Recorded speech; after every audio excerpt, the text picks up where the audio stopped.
Well, I made it to the beach. This is in the Bay of Fundy on the Atlantic coast of New Brunswick. And I walked up off the beach. It's high tide right now, so it's going to be 3 hours or so before I can, get down the beach and harvest any shellfish or anything. But it's very windy. I'm not sure if you're even able to hear me. Scouting around here, and it's pretty, it's a pretty good flat area.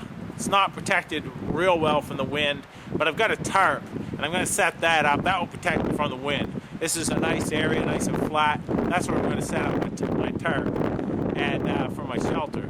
So for the next few hours, until the beach gets down low enough that I can harvest some shellfish, what I'm going to do is I'm going to fashion myself something to dig the shellfish, and I'll set up my camp and get firewood.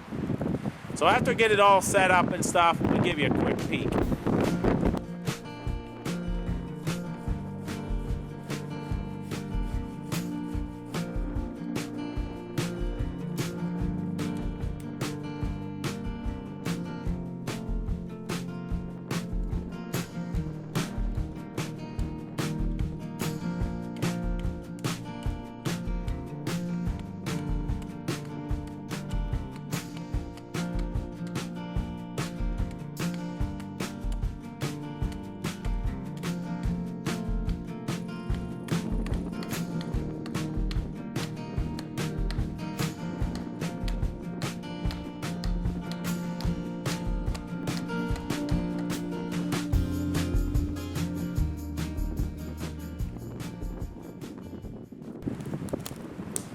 Got the digging stick all dug out. It's nice and wide. I'm going to be digging in basically mud. Might be a little bit gravelly, but this here will last for a while. Got it somewhat tapered this way so it'll go in easier, but then it spreads out so I can remove more dirt as I dig. Made it as smooth as I can. I can make it a little smoother, but this is going to work. And I'm going to dig some clams with this later. That's the plan. Now, I better get on getting the shelter built. So this is what I decided to do. I have my Canadian military sleep system with a bivy bag, the whole bit. So, tried putting up the tarp, and unless I move inland where I don't get as much wind, it's just like a sail. It's just blowing all over the place. So I just decided the Canadian military sleep system was designed just to throw on the ground.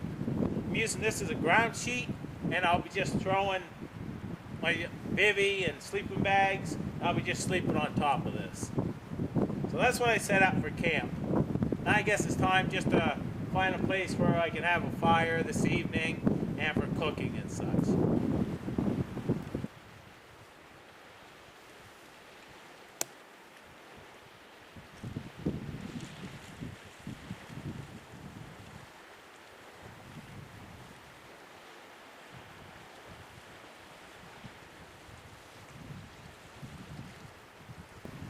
Check that out right ahead. It's basically like a little oven, and it protects me from the wind as well.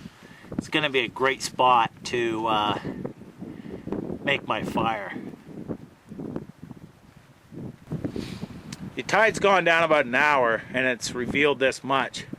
So what I would do right now is start looking underneath this seaweed and such, and you can find these. That is a periwinkle. I'm going to collect a bunch of those as well, and clams, and I'm going to cook those up. And I'm going to show you how to cook those without using a pot and do it primitive ways.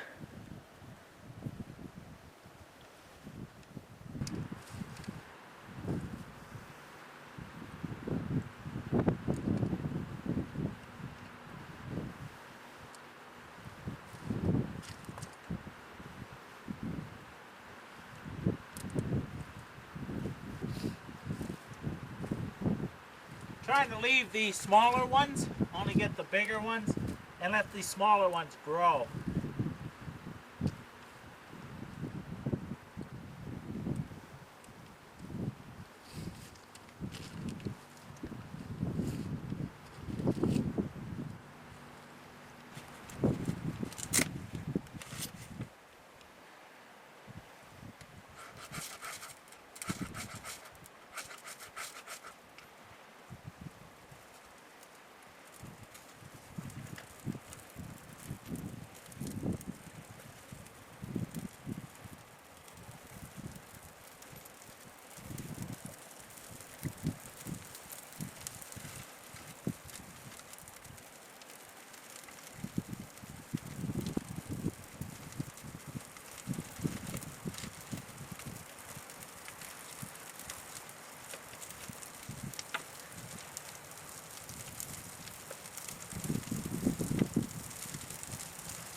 That's throwing a lot of heat right now.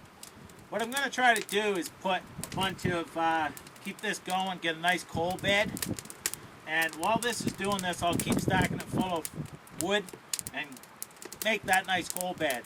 And I'm going to be digging clams, so this will be ready by the time I'm done. Tides went down enough right now that I can find some clams.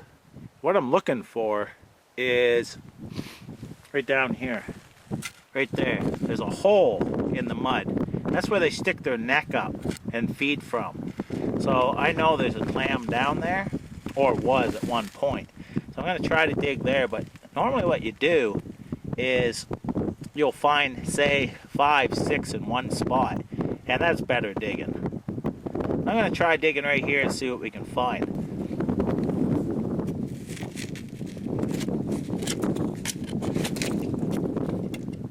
I want to go in front of it and around it.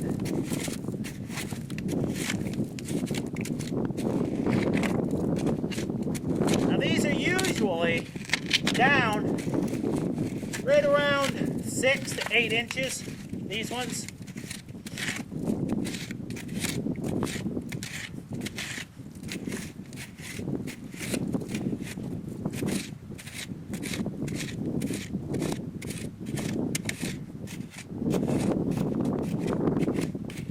So I'm going a little easier right now so I don't bust it all up.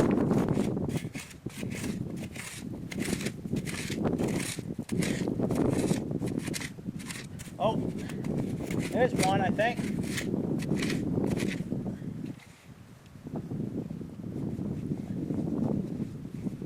No, it's not. But sometimes they're off to the side of the hole and such. You just have to feel around. There's a nice size soft-shelled clam. I'm going to dig a few of these, take them back, and I'll show you how I'm going to cook them.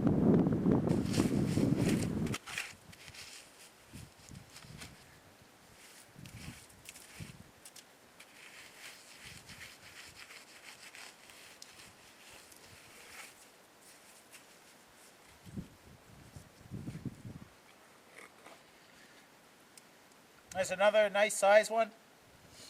I've got a few here, as you see. Gonna get a few more, then we're able to go and cook them.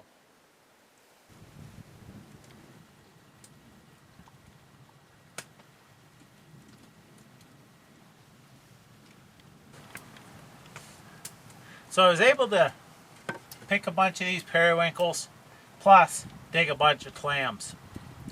Now, the fire is burnt down to a nice coal base. I'm going to show you where I go from there. Fire is burnt down to coals now. So what I'm going to do, take the stick, kind of rake these over like this. And I'm going to take this wet seaweed and just drop it on like that. Just like that. Now I'm going to take my clams and set them right on top.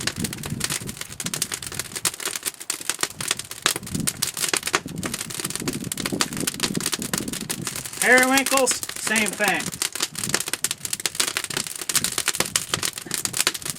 And now I'm going to take more seaweed and throw on top of that. I'm going to leave that for about 15 minutes or so. And the wet seaweed will actually steam, get warm, and I'll steam cook these just that way there. So you don't need no pot. Now whenever you eat clams, you dig for clams, you have to make sure red tide is not within the area. It means the clams are contaminated and you can get deathly sick by eating them. I've already called Department of Fisheries, made sure this place was open, and these are safe clams.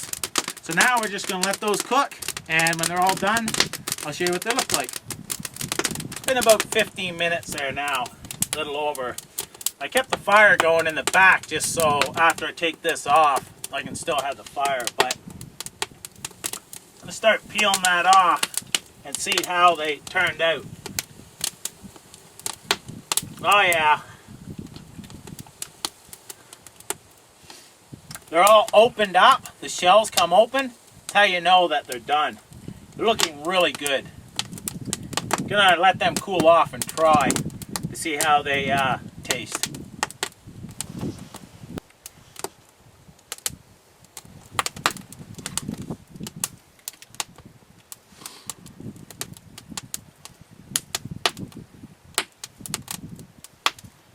It has this skin right here that you pull off the head and such.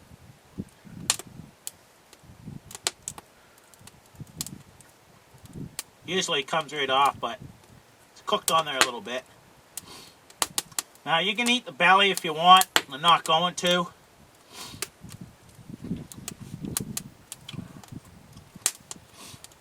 I love clams, and this is amazing.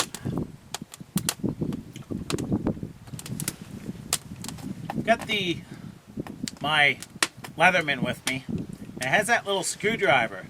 So I'm going to be able to, usually I used to use a nail as a kid to get these out. And usually you can tell they have this little eye thing here that covers over them. Once that falls off, they're usually good to go. But you need something sharp to stick in there and fish the little guys out.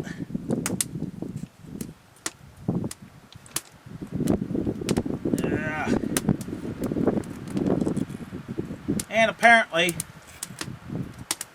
that one's way back in there. I'll try a bigger one.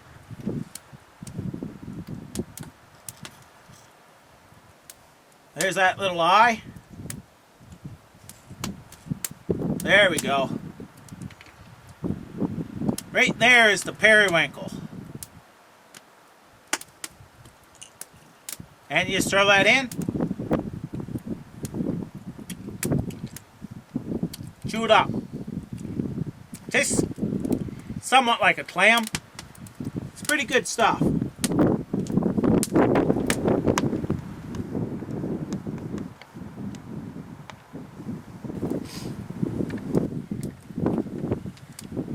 So I wanted to show, if you don't have any pots and such, when you come down here, you still can cook clams and shellfish on an open fire, just on the coals. Throw some seaweed and put seaweed on.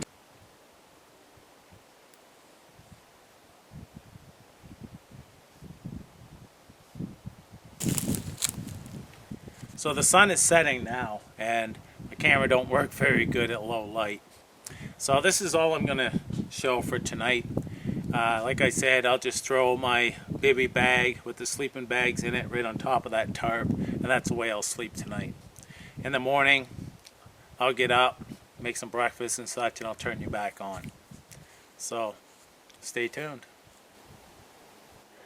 Well, right there, that's the Canadian military sleep system. It's all out on the tarp.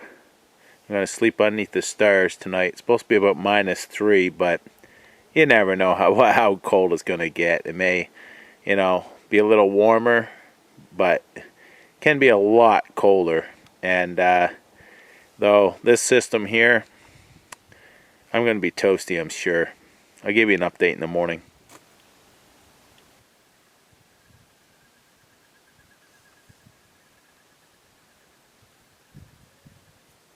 Gorgeous morning. Breezy, of course, but it's a gorgeous morning. Slept well last night.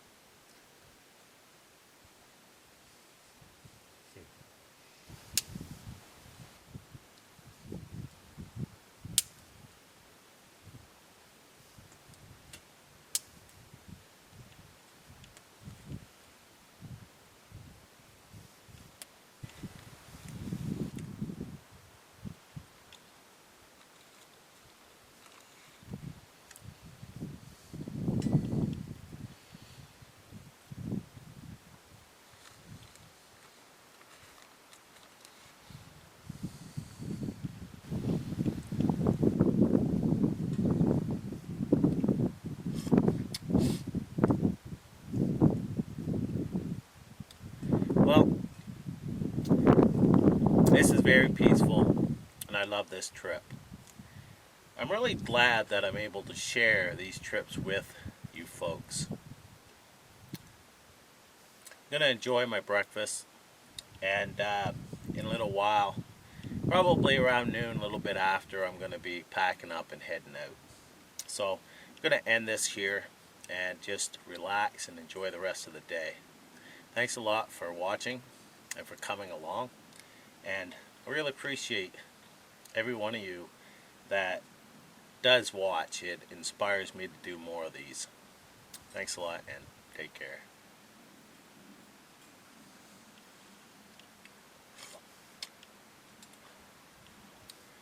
I'll be able to drink this without burning my lips off now.